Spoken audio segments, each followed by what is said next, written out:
randos who apparently have been granted high-level clearance.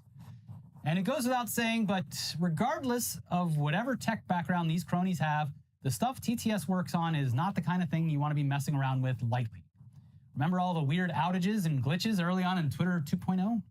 A bad social media user experience is one thing, but this is software that vital government services rely on to properly function. So no fail whale, actually just could get really bad. So of course that's terrifying.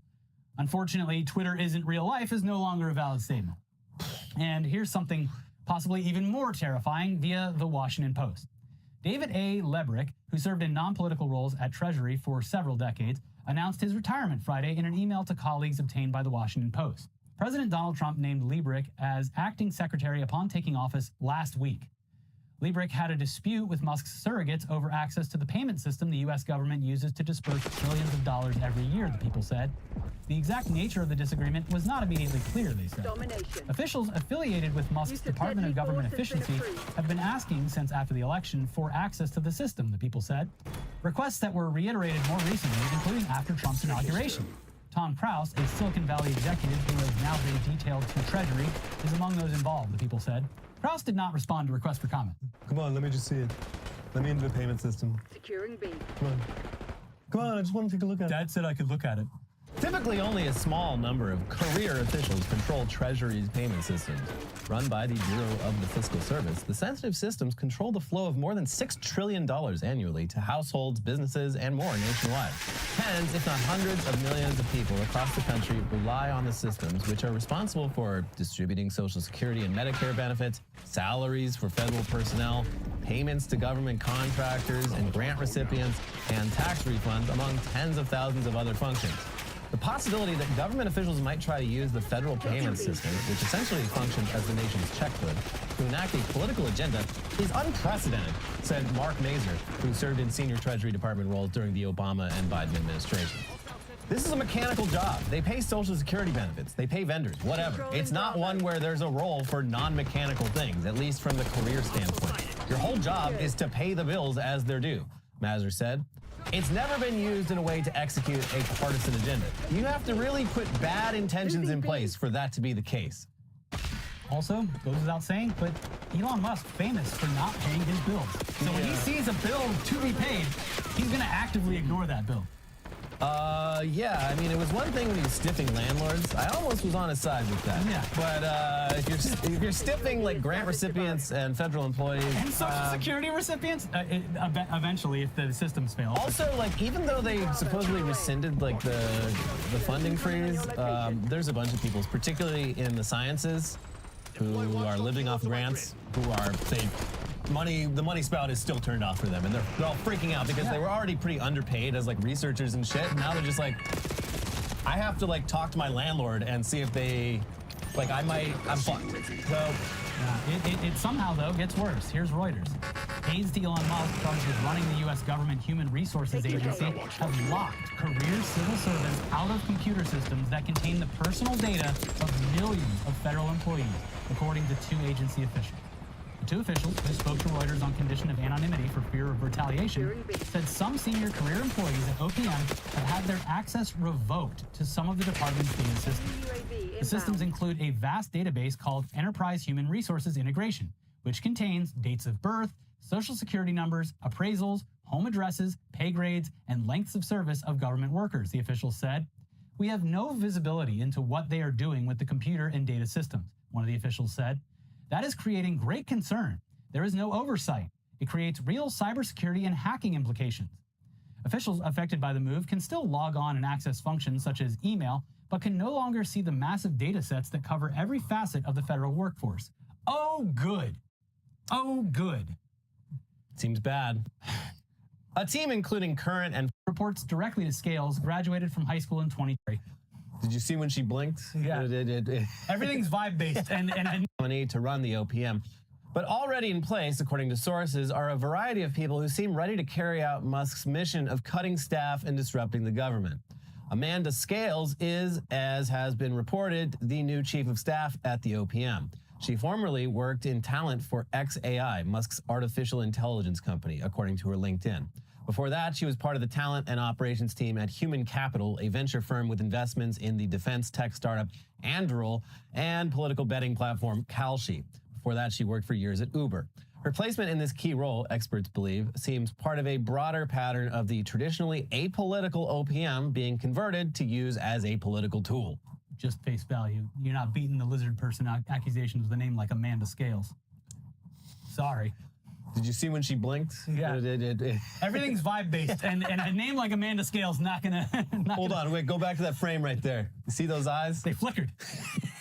It continues. Sources say that Riccardo Biasini, formerly an engineer at Tesla and most recently director of operations for the Las Vegas Loop at the Boring Company. A real history of success for this fucking guy. Bring in the big brains. That was Musk's tunnel building operation. He's also at the OPM as a senior advisor to the director. Steve Davis, the CEO of the Boring Company, is rumored to be advising Musk on cuts to be made via Doge and was integral in Musk's gutting of Twitter, now X, after his takeover of the company in 2022. According to the same sources, other people at the top of the new OPM food chain include two people with apparent software engineering backgrounds whom Wired is not naming because of their ages.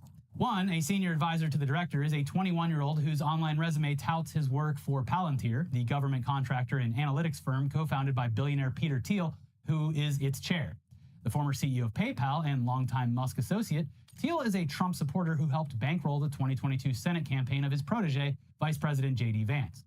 The other, who reports directly to Scales, graduated from high school in 2024, according to a mirrored copy of an online resume and his high school's student magazine. He lists jobs as a camp counselor and a bicycle mechanic among his professional experiences, as well as a summer role at Neuralink, Musk's brain-computer interface company. You know, everyone was saying our government is too geriatric, and the monkey's paw is curled. Now we just get a bunch of baby faces in there with actually no experience, and look, maybe this guy has a Neuralink in his brain, maybe not. Remember the reality show Kid Nation? Yeah. Well, we're doing Kid Nation for real. Remember Child President? He's president. Yeah. Hey, remember how when Elon bought Twitter, he started calling random employees into performance review meetings with himself or his lackeys, where the employee would have to show off their most...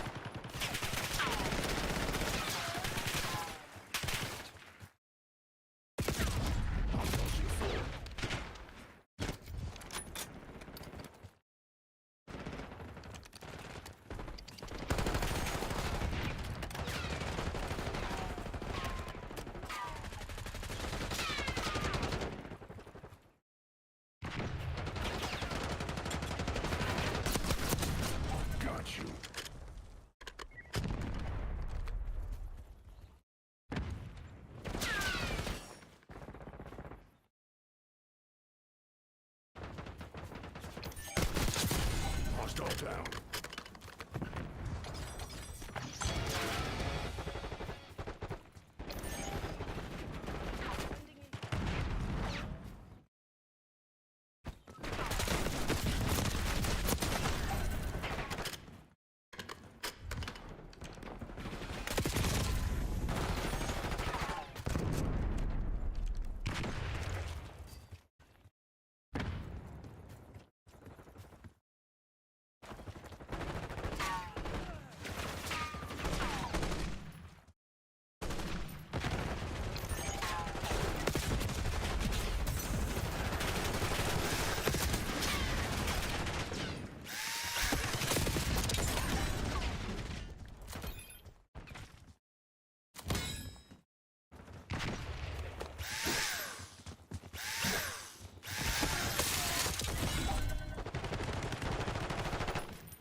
Molotov going out.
Enemy on foot!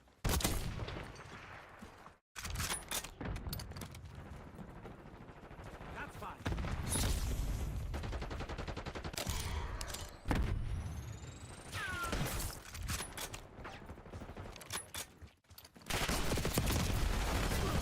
I get the lad.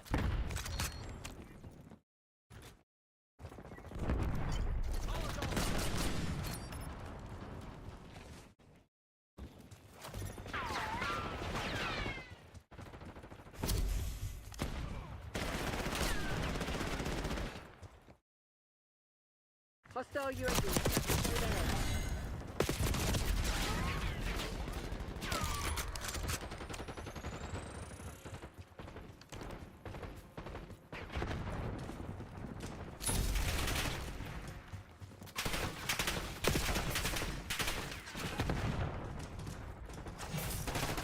Friendly!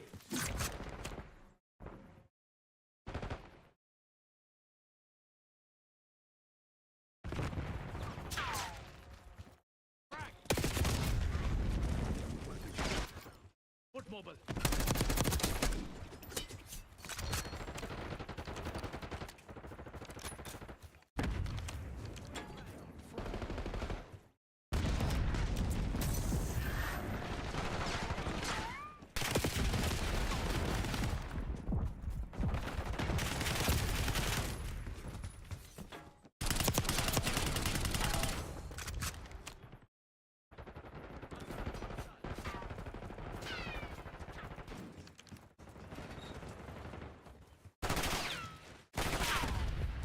Incoming storm.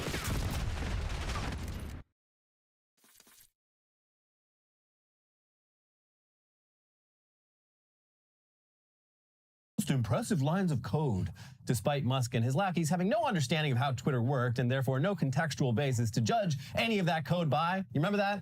Well, they're doing that again, too. Here's Wired. Over the last few days, workers at the Technology Transformation Services, TTS, which is housed within the General Services Administration, GSA, have been summoned into what one source called sneak attack meetings to discuss their code and projects with total strangers, some quite young, who lacked official government email addresses and have been reticent to identify themselves. TTS workers have also received confusing transition guidance and a sudden DC office visit from Musk.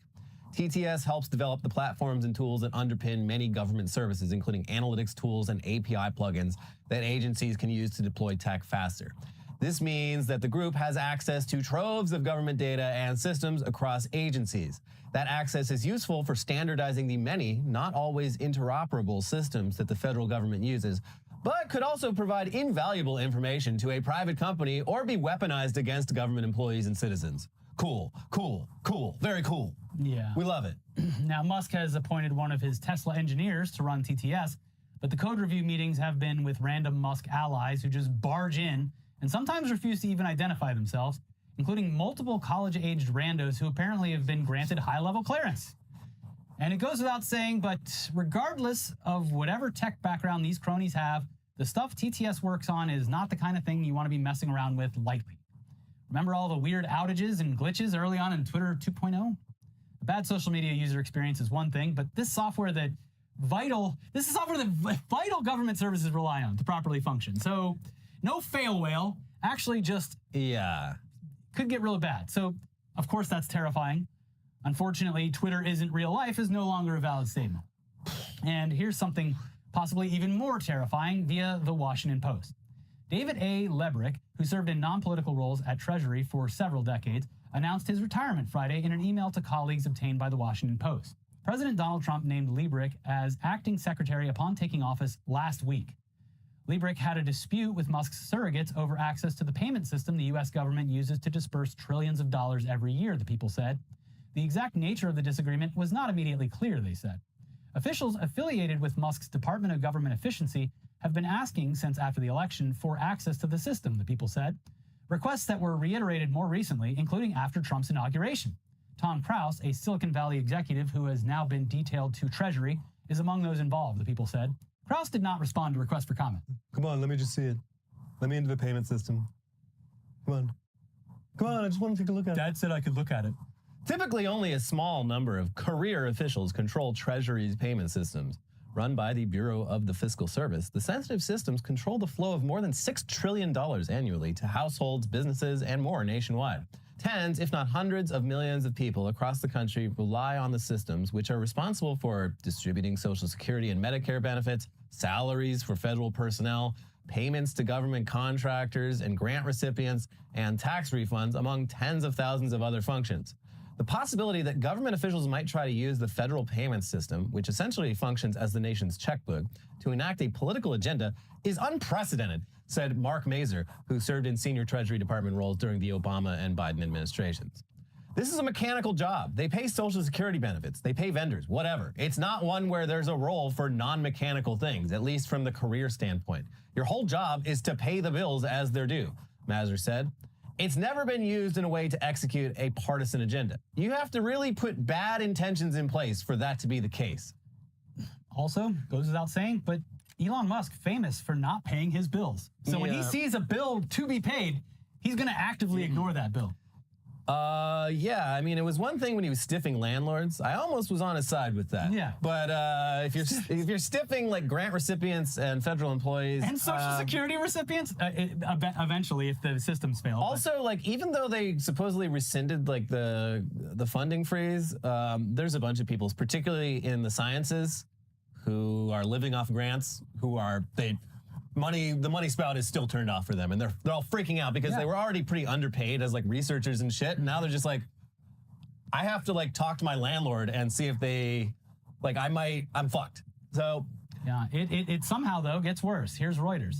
Aides to Elon Musk charged with running the U.S. government Human Resources Agency have locked career civil servants out of computer systems that contain the personal data of millions of federal employees, according to two agency officials. The two officials, who spoke to Reuters on condition of anonymity for fear of retaliation, said some senior career employees at OPM have had their access revoked to some of the department's data systems. The systems include a vast database called Enterprise Human Resources Integration, which contains dates of birth, social security numbers, appraisals, home addresses, pay grades, and lengths of service of government workers, the officials said. We have no visibility into what they are doing with the computer and data systems, one of the officials said. That is creating great concern. There is no oversight. It creates real cybersecurity and hacking implications. Officials affected by the move can still log on and access functions such as email, but can no longer see the massive data sets that cover every facet of the federal workforce. Oh, good. Oh, good. seems bad.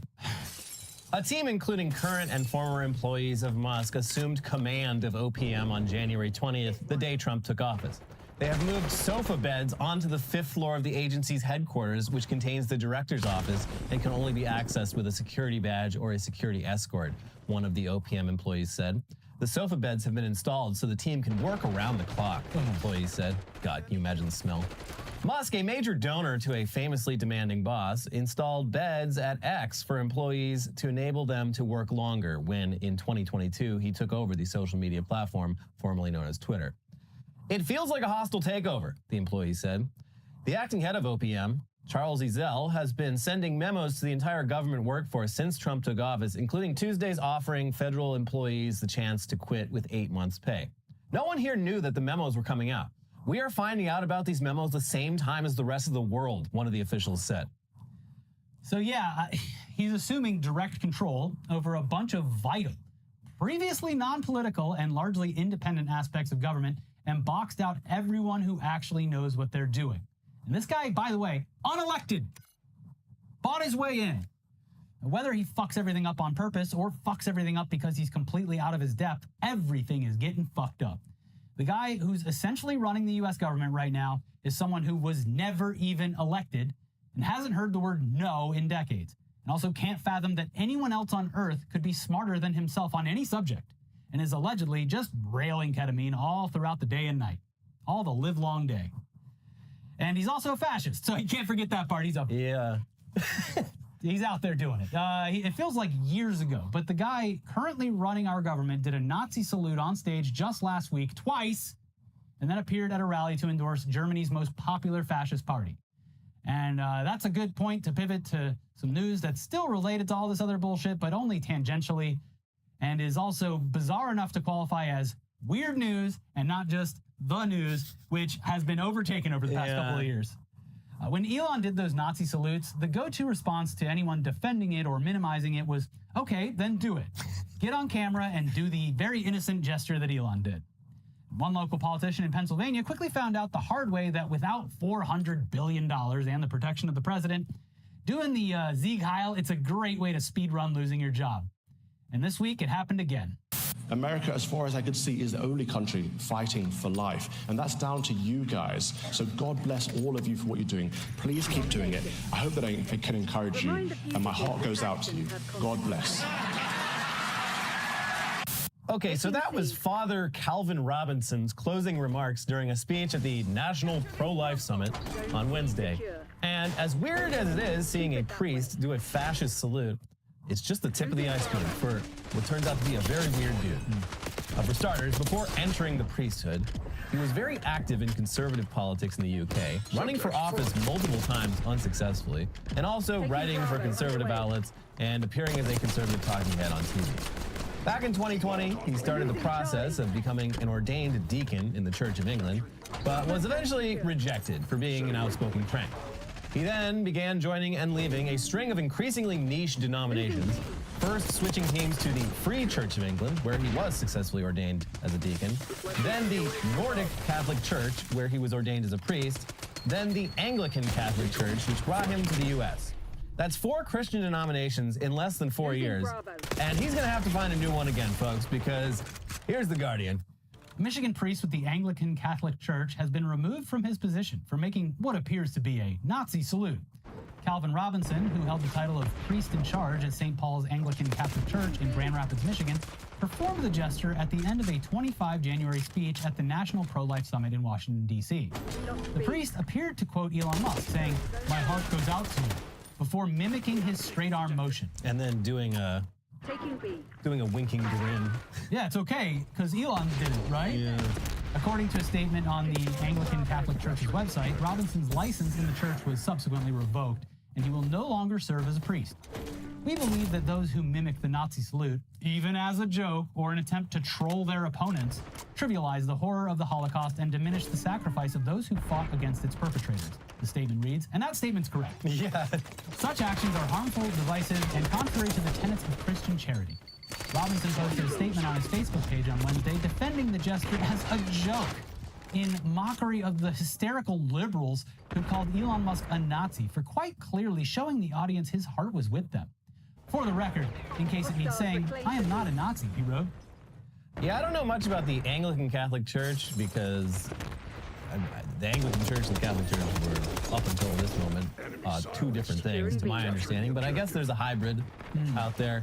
I don't know anything else about them, but yeah, it is nice to see that they're like, no, the Holocaust was bad. Doing the Hitler salute, bad. What about that? I mean, this will cause the guy to assume that the Anglican Catholic Church is clearly woke. Yeah, and hysterically liberal, obviously. The Catholic Church, famously hysterically liberal. Yep. Yep. I mean, but it's not even, like, all of the Catholic this church and the other Catholic churches he's with are all like weird, like offshoots of the Catholic Church. So like the Catholic Church is woke. Sounds like they stopped using Latin in the mass. I mean, it sounds like DEI for Christianity. I mean, come on. But somehow it gets even worse for Father Calvin Robinson, or I guess it's just Calvin Robinson now, because he's not a priest anymore. In addition to his religious and political careers, he's also a gamer. And for years has had his own gaming journalism site, godisageek.com. Now, over the past few years, he's gone from being a regular contributor to the site to simply being its owner. But the people actually contributing to the site decided they didn't want any association whatsoever with the priest who did the Nazi salute. And on Thursday, the site's editorial team posted a statement which reads in part, "To be absolutely clear, we do not support, share, or condone Calvin Robinson's politics or actions. We have run the site independently of Calvin for several years now in the hopes that we would not have to lose the hard work we have poured into it, the access we have worked hard for, and the relationships we have developed. However, it has become increasingly clear that we can no longer separate the site from the owner. As a result, the entire editorial team will be stepping down with immediate effect. We will create a new site and our future content will be published there, bereft of any connection to Calvin Robinson.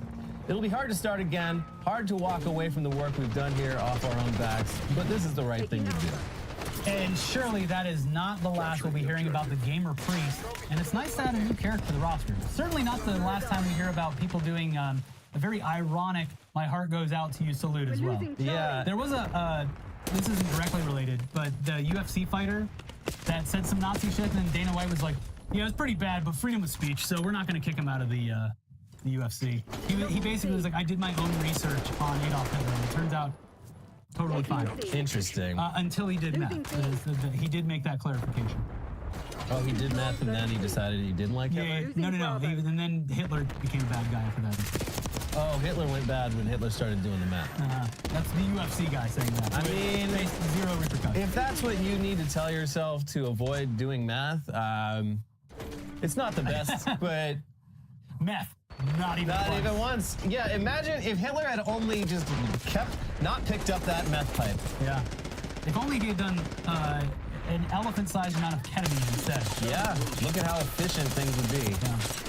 So yeah, of course, another character for the list. New character. I guess we should at least touch on some of the confirmation hearings from this past week. Oh yeah. And the big ones were RFK Jr. for Secretary of Health and Human Services and Kash Patel for Director of the FBI.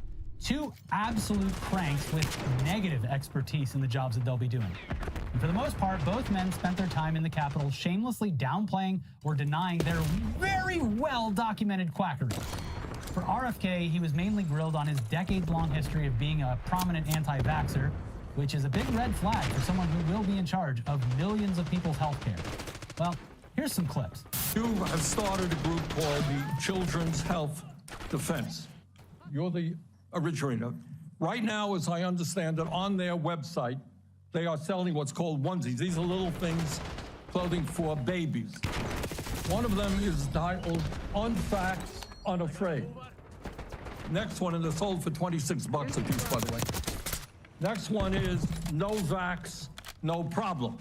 Now, you're coming before this committee and you say you're pro-vaccine. Just want to ask some questions. And yet your organization is making money selling a child's product to parents for $26, which has fundamental doubt on the usefulness of vaccines.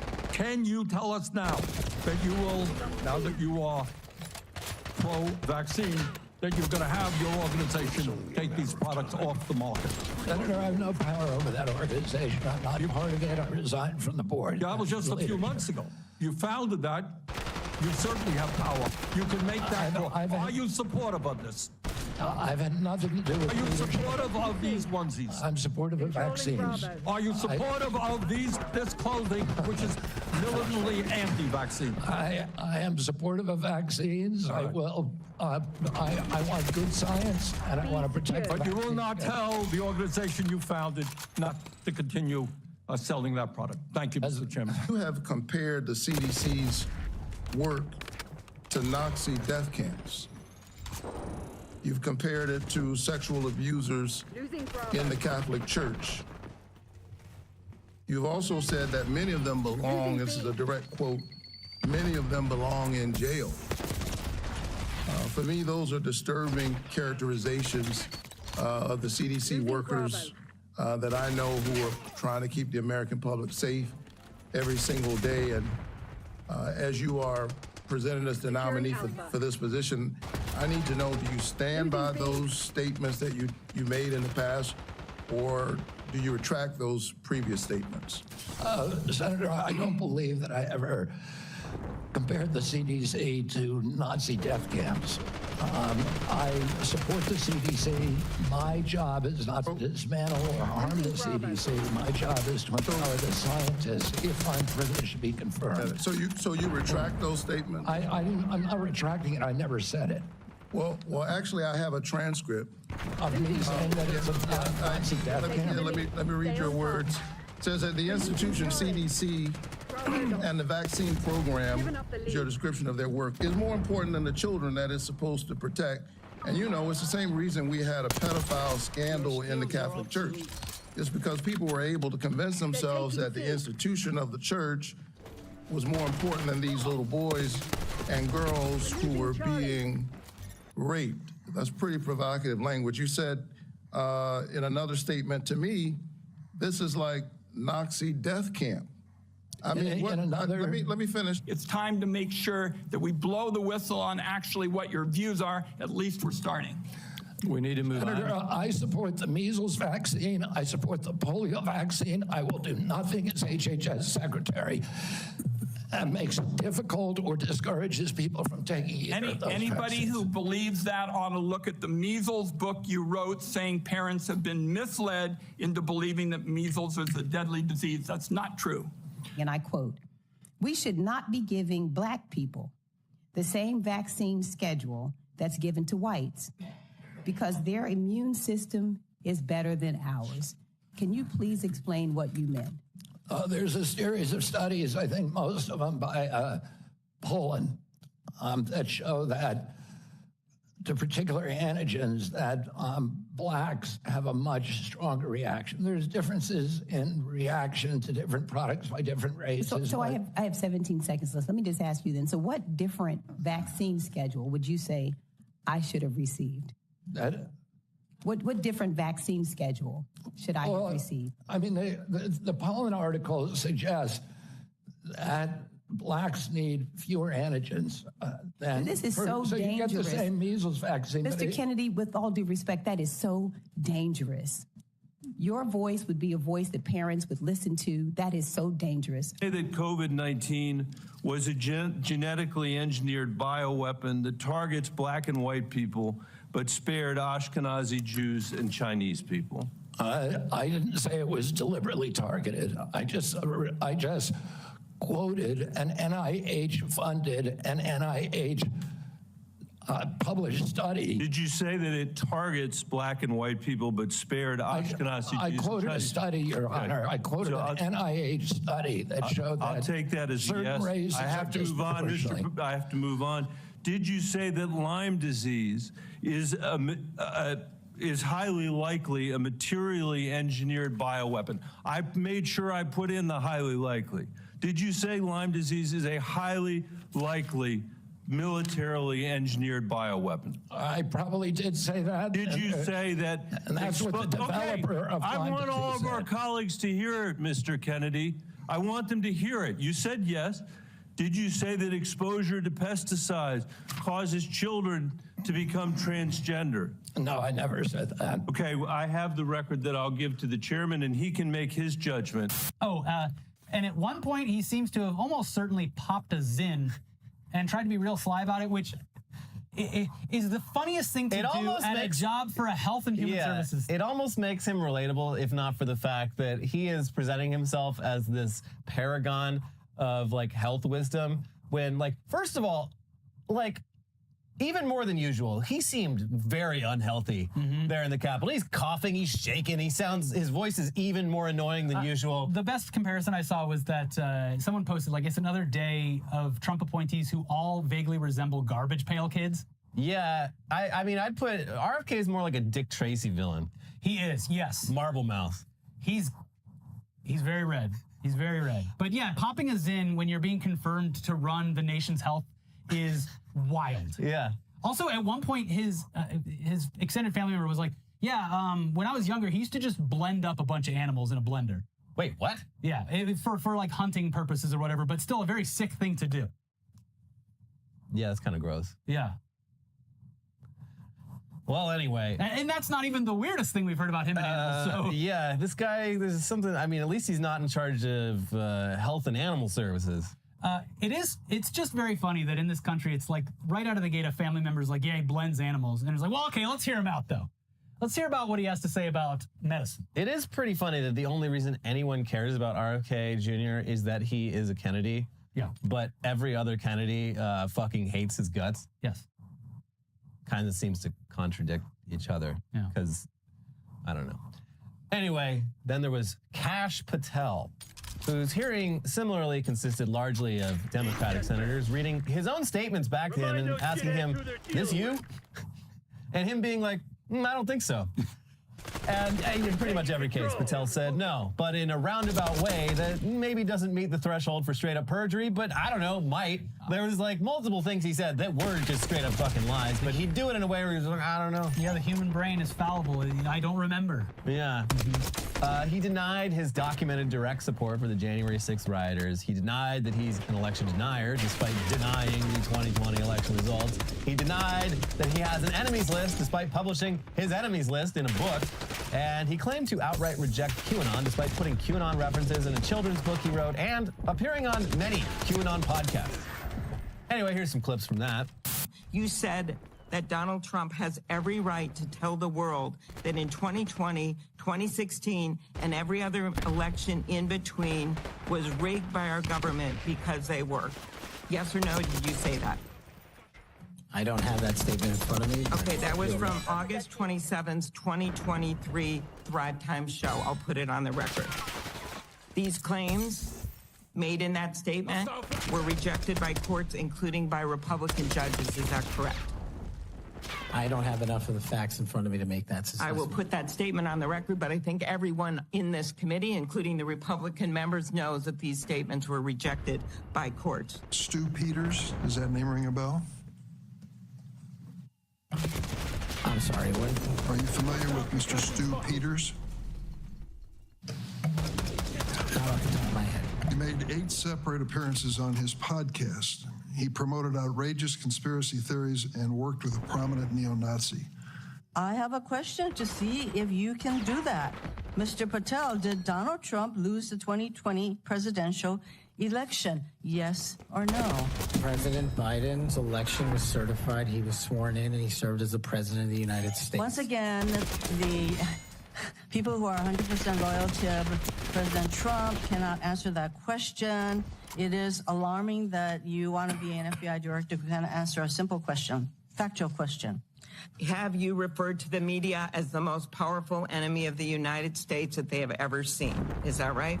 Again, you're reading a quote. I take that you're reading an CPAC 22324. You said we're going to come after the people in the media who lied about American citizens who helped Joe Biden rig the elections. We're going to come after you, whether it's criminally or civilly. Is that something you said? That's a partial statement of what I said. Steve Bannon's podcast. You also said you would put the entire fake news mafia press corps on your list. Is that correct? Is that what you said? I don't have that in front of me. Benny Johnson's podcast, 82123. You have said that the FBI, including today, you said that they remain utterly corrupt. This is an agency with agents who have taken down terrorists, taken down bank robbers, taken down crime. Yeah, the best was just... Do you remember these statements? Oh, or do you remember this person too? Because Never heard of him. Appeared on a podcast with Never several heard times. of him.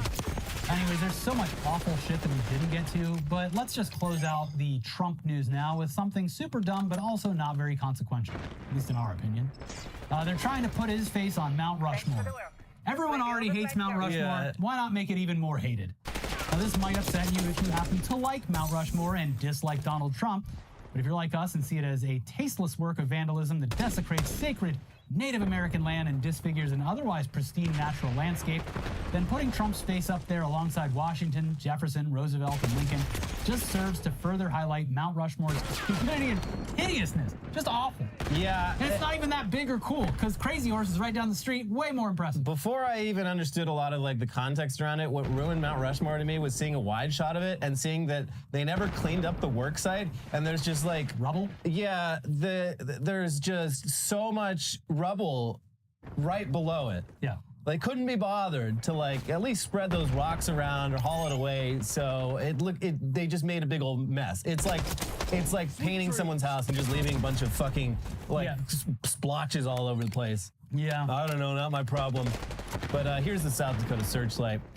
Florida Republican U.S. Representative Anna Paulina Luna has filed legislation that would direct the Secretary of the Interior to carve the figure of President Donald Trump on Mount Rushmore National Memorial in South Dakota. In a press release, Luna, first elected in 2022 and re-elected last November, said the bill aims to honor Trump for his transformative impact on America and the historical significance of his leadership. President Trump's bold leadership and steadfast dedication to America's greatness have cemented his place in history. Mount Rushmore, a timeless symbol of our nation's freedom and strength, deserves to reflect his towering legacy, a legacy further solidified by the powerful start to his second term, Luna said. He will be forever remembered among the great, like Presidents George Washington, Thomas Jefferson, Abraham Lincoln, and Theodore Roosevelt. In a 2020 tweet, Trump denied a report that the White House had reached out to then South Dakota Governor Kristi Noem about carving his face on Mount Rushmore, although he did add that it sounds like a good idea to me.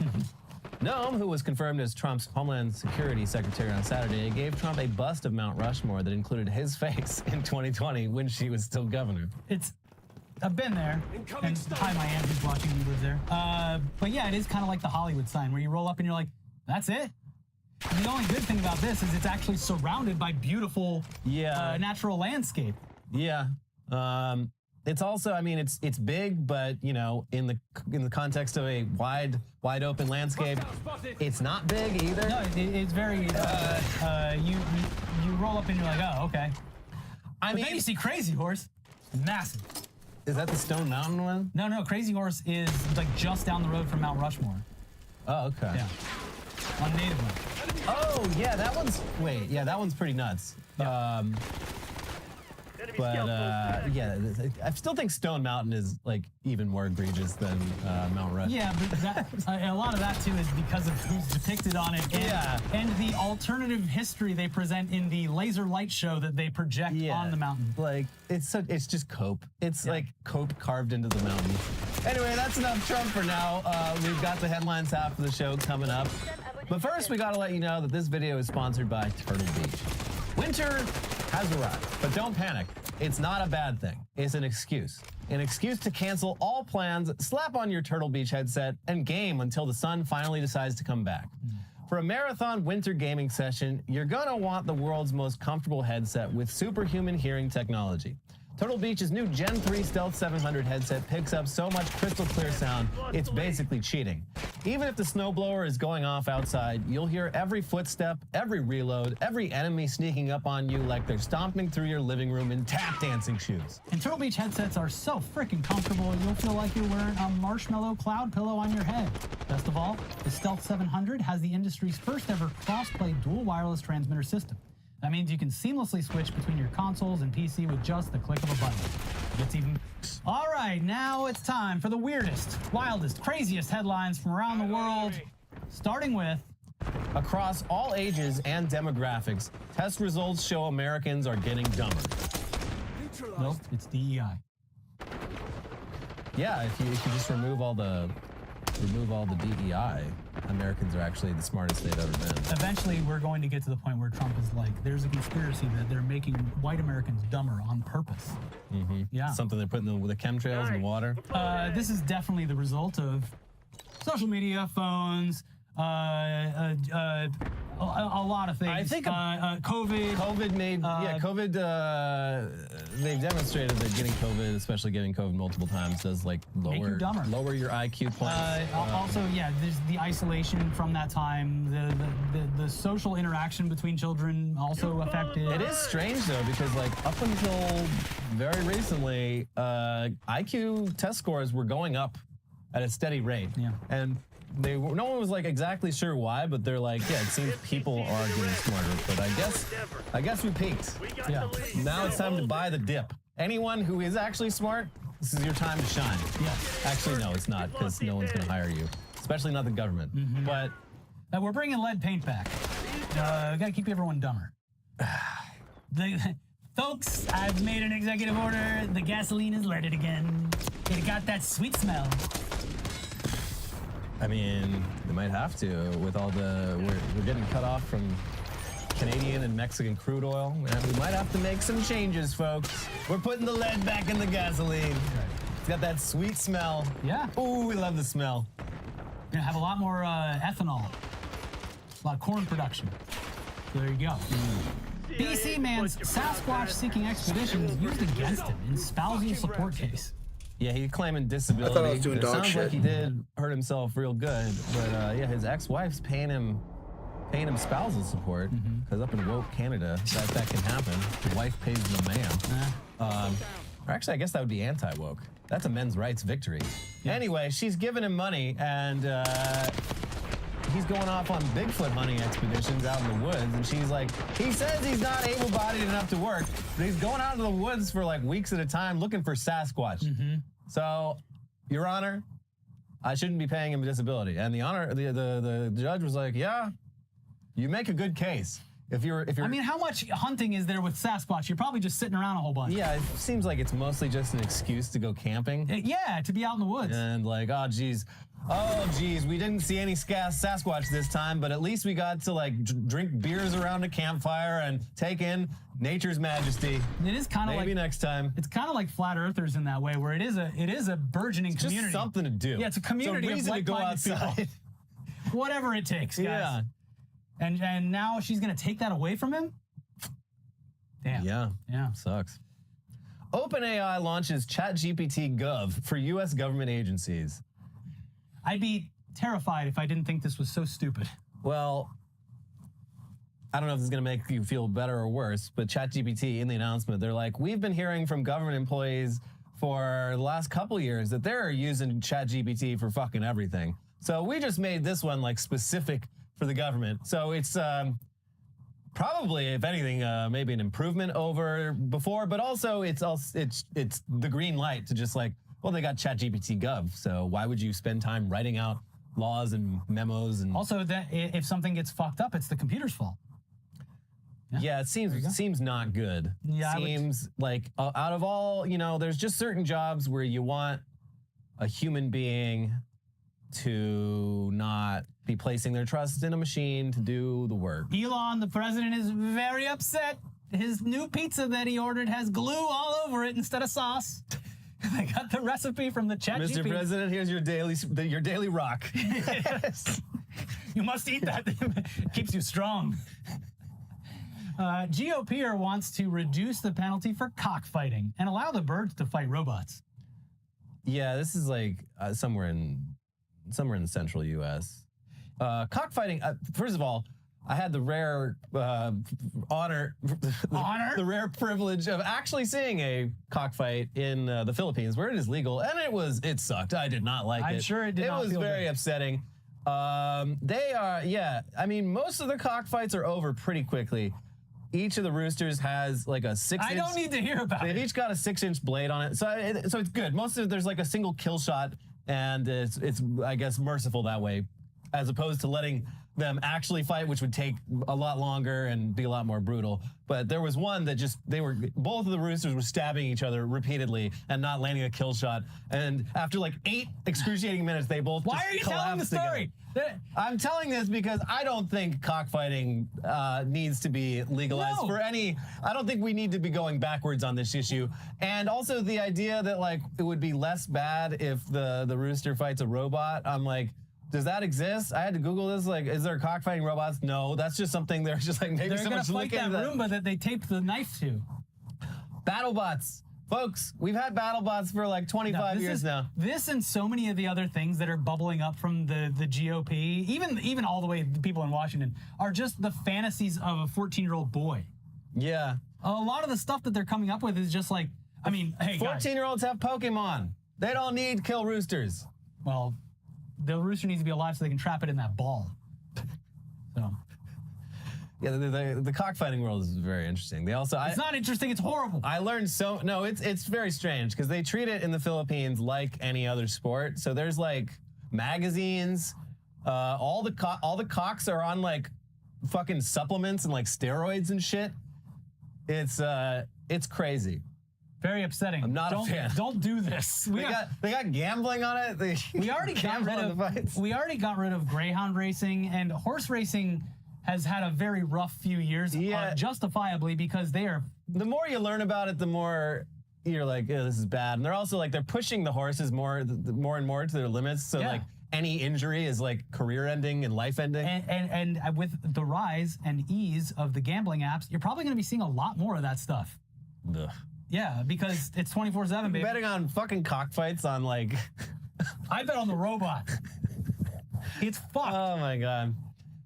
Everything I say leaks, Zuckerberg says in leaked meeting audio. Yeah. Got him. It's because people don't like you. Even the people who work for you don't like you. And they don't like the way that you're taking the company. It's bad. It's also a big win. This is 404 Media, and it's been genuinely cool to see how quickly they've like risen the ranks and to become like one of the go-to tech sites to like actually break news and get exclusives. So yeah, it turns out the employees make the company and not the other way around. Yeah. Vice learned that the hard way. Yep. California independence could be on 2028 ballot. Sure, fuck it, let's do it. Yeah, I would vote yes. Yeah, at this point, why not? And it like a lot of caveats here. First of all, yes, a lot of this is being pushed by Russian propaganda, but that doesn't mean they're wrong. But secondly, you can't, like, even if it passed, you can't just secede. In fact, the Constitution after the Civil War made it pretty clear that you're not allowed to do that. So it's non-binding in any way. I think it would have to be like 60% of California voters would have to vote yes, which is I don't think it's going to hit that much. I would still vote yes just to like send a message out there. Vote, yeah. At this point, you know, I'm ready to go it alone. I like the idea. I'm ready for Cal exit. Like, we've got pretty much everything we need here. It's a bountiful state we have here. There's a lot of things wrong with it. And of course, Trump just gave us all the water, too. But it would be nice to have a fresh start, clean slate on things, and, you know, give it a shot. And maybe Oregon and Washington, maybe they can come along. Ride. Maybe Nevada, we'll think about it. But independent California is a good start. Way better flag. Yeah, cool flag. Way better flag than that hideous American flag. Too many stripes. Too many stripes. God. Give me a headache. What are those, undergarments from the 1920s with all those stripes on? Yeah. Ugh. Betsy Ross. Go back to the drawing board, bitch. Yeah, we're getting... We got real people on the case making the best flags. I don't know if California has a song, but certainly we can do better than the fucking Star Spangled Banner. That's right. Not a banger. We're going to commission Lee Greenwood to do one specifically about California. Yeah, just at a time of such like despair and nihilism, like, you know, the idea of an independent California at least gives me hypothetical hope for a better world. A better world that is not possible right now in the United States of America. Yeah, well. So vote yes. Vote yes to secede from the country and probably get nuked by Trump for doing so. Yeah, probably. Yeah. You know what? I'll take it. Put me out of my misery. President Xi hit the button, but this time it's Trump saying it. Yeah. Yeah. China's first corgi police dog loses performance bonus after it sleeps on the job and pees in basin. I mean, I feel like a corgi police job. The job isn't to like do police work. The job is to look cute and be on social media. This is like when American police post that they found like a stuffed animal on Facebook and they're like, hey, we're not out there killing people all the time. Yeah, we're a fun police force. Yeah. This is like so much of police work in the 21st century is constantly convincing the public that you're not scary. Well, there's a reason people are scared of you. But this is a very cute police dog. Yeah. I guess they got him to like sniff. It's supposed to be a sniffer dog, but that's not what corgis are for. Different dogs are bred for different things. And, and this corgis are bred for keeping the queen alive. Yeah. I looked this up. I was like, why did they breed them that way? And they were fucking cattle dogs. Yeah, makes sense. They kind of look like them. They kept them low to bite the heels of the cows and also avoid most of the kicks, unless it's a direct hit. But they fell out of favor when the Australian cattle dog came on the scene, and they're like, oh, that dog gets the cows way more scared. So corgis, off to the Buckingham Palace with you. Yeah. Bye-bye. Off to China. Time to go to work. Been cute for too long. Now the queen's dead, and you gotta go. Here's another one from China. Homeowner who refused to relocate now lives in the middle of a motorway. And the pictures, this is, I guess, I don't understand eminent domain in China, but it sounds like it works a lot like how it works here, where the government tries its best to like offer you something to buy you out. And this guy was the lone holdout. He played chicken with the government, and he fucking lost. And now, not only is he like in the middle of a freeway, his home is like in a hole that's surrounded by like 20-foot like walls that are basically the sides of the highway. Yeah. And the cars are right at eye level with the second floor of his house where he sleeps. And in order to get in or out of his house, he has to walk through like a long like sewer tunnel that goes underneath it. He Probably not healthy. He says he regrets it. He's like, I thought I could get more money. I fucked up. Because now he's stuck with this house literally surrounded by a highway. And I don't know if he's going to be able to sell it at any point if he wants. Probably not. Seems like be a hard sell. It'll eventually be a museum, dude. It's like that bridge house in what was it, Pasadena. There's like a tiny house that's built into the side of a bridge. Yeah. So yeah, you know, you play chicken with the government and you lose, and but at least you got a cool story out of it. That's right. 71-year-old Japanese man who wanted to look cool robbed 63 houses, treated strangers to sushi. Yeah, I guess so. This guy, he was apparently a fixture around. I can't remember which part of Tokyo, but like, he's always, oh, here comes that old guy, and he'd be like, you know what? Next round's on me. Free drinks for everyone in the bar. And like, God, that old guy's so cool. But he was, I guess, just robbing people like multiple times a week, stealing from them so that he could be. Who was he robbing? Was it poor people? Oh, damn it! Like people out in the countryside, people who work on farms, who were like out of the house during the day. I was hoping for a Robin Hood situation. But Your Honor, he did it to look cool. He did it out of peer pressure. Yeah. And it worked. And people did think it was cool. Like, that guy's awesome. Let's hang out with him. All of his character testimony are just like, coolest guy ever. You got to party with this guy. I don't condone the theft, but I do condone all the free drinks that I got. Yeah. That was pretty cool. You're taking a true partier out of society. Yeah. And that's honestly. What am I supposed to do? Pay for my own drinks? That's right. I don't think so. I need to start robbing. And final headline, Lauren Boebert called security on non-existent guy in women's bathroom. Again, just inventing people to be mad at. So, so I guess the Sarah McBride, the Nancy Mace bathroom bill targeted at Sarah McBride did eventually pass. So, yeah, you can't use the... Sarah McBride, the first trans woman in Congress, has to use the men's bathroom. Which she's just like, fine, it sucks, but there's other more important issues, and I'm not going to make like a big thing out of it when so much else is going on. Yeah. But Lauren Boebert was convinced that she saw Sarah McBride go in the ladies' bathroom, and she's like, oh my gosh. And she got Nancy Mace over there, and they were both standing outside the bathroom, like, we're going to get her. And they go in there, and it's just some other woman who they accused of. Who I'm sure was very happy to see security and other members come in and bother them. But this is one of the side effects of these bathroom rules that people often don't consider is people who are totally cisgendered getting misgendered and harassed just because they might not. And potential violence, because you have cranked up a whole nation to think that trans people are somehow villainous? Yeah, if you're a woman, a cis woman who happens to maybe have, bone structure or failing, you know, an Adam's apple, just like any feature that might give you away as a man to some of these freaks, like you are gonna get harassed for literally nothing, just for like how you look. It's stupid, and it affects not just trans people, it affects everyone.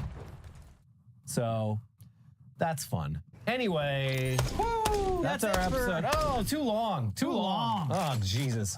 We'll be back soon with some more episodes to split up these lengthy ones, but in the meantime, we have more for you to watch, but first, click the like button, leave a comment, smash your keyboard, everything works. Smash your keyboard. Just break it. See what happens.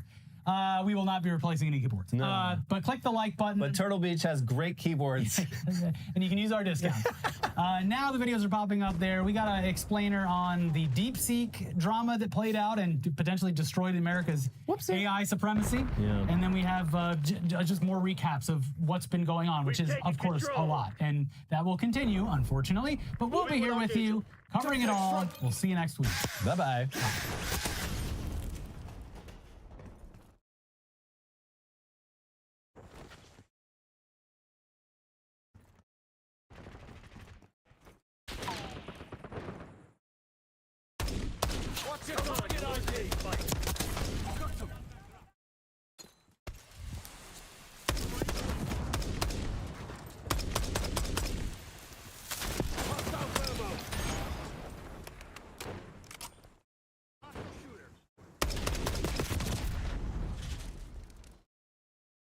Time's not on our side. Finish him.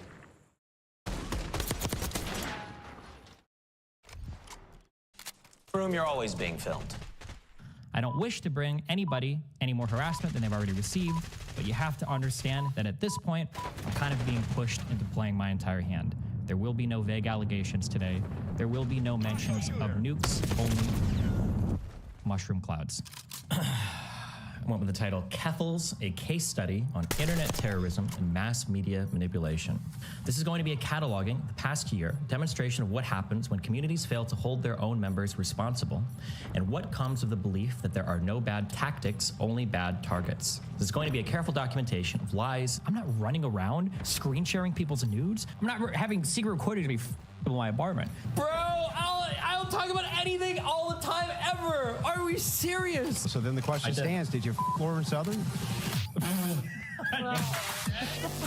Scams. Every single person on the internet that is pushing NFTs is just trying to find a bigger sucker. You can basically buy and sell, or you can buy and sell like Twitch clips, and you get an NFT that you can get autographed by the streamer. And you know what? If you buy it, I can go right up here and click autograph, and I can sign whatever NFT you want me to sign. Okay? Threats. You're dead.